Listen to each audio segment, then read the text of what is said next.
வரலாற்றின் பக்கங்களை புரட்டி பார்த்தால் அன்றும் இன்றும் என்றும் திமுக இருக்கிறது. கருப்பு சிவப்பு கொடி, அண்ணா ஏற்றிய கொடியை இதுவரையில் எவனாலும் இறக்க முடியவில்லை. இது தேர்தலுக்காக மட்டும் துவக்கப்பட்டதல்லமா, நம்முடைய சமூகத்திற்காக, நம்முடைய வாழ்வாதாரத்திற்காக. அப்படியே அந்த உருவம் பெரியாராக, அண்ணாவாக, கலைஞராக, அந்த மூவேந்தர்களின் முத்தான வடிவமாக, முத்தாரமாக, முத்தமிழ் செல்வராக தலைவர் நம்முடைய தளபதி மு.க. ஸ்டாலின். எதையுமே செய்யாத அயோக்கியர்கள் பாரதிய ஜனதா RSS கூட்டம்.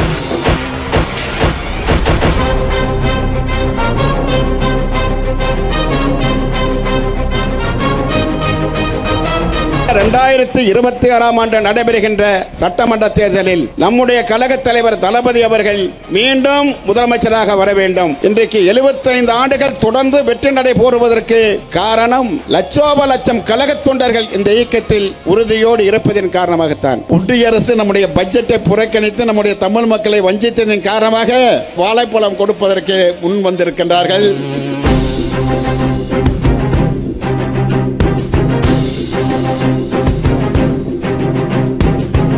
எடப்பாடி பழனிசாமி அதிமுக ஐயோ ஐயோ ஊரு ஊரா போய் லேகியம் வித்துக்கிட்டு இருக்காரு. அந்த எடப்பாடி பழனிசாமியினுடைய போலி முகத்திரையை கிழித்து நாளை ஆட்சி செய்து நாளை ஆட்சியில் அமரப்போவது தளபதி மு.க. ஸ்டாலின். திமுக 7வது முறையாக ஆட்சி பொறுப்பேற்பது உறுதி. எங்கெல்லாம் பாஜக கால் ஒன்றுகிறதோ அங்கெல்லாம் உங்களுக்கு மதக்கலவரம் அல்லது அங்கே இருக்கும் ஜாதி பிரச்சனையை மேலும் மோசமாக்கி அதில் குளிர்காய நினைப்பவர்கள் அப்படின்றதுதான் இந்த பாஜக. அந்த பாஜகவுக்கு அடிமையாக போயிருக்கும் அதிமுக ஆட்சி வந்தால் நமது தமிழ்நாட்டின் வளர்ச்சி அப்படின்றது அப்படியே குறைந்துவிடும்.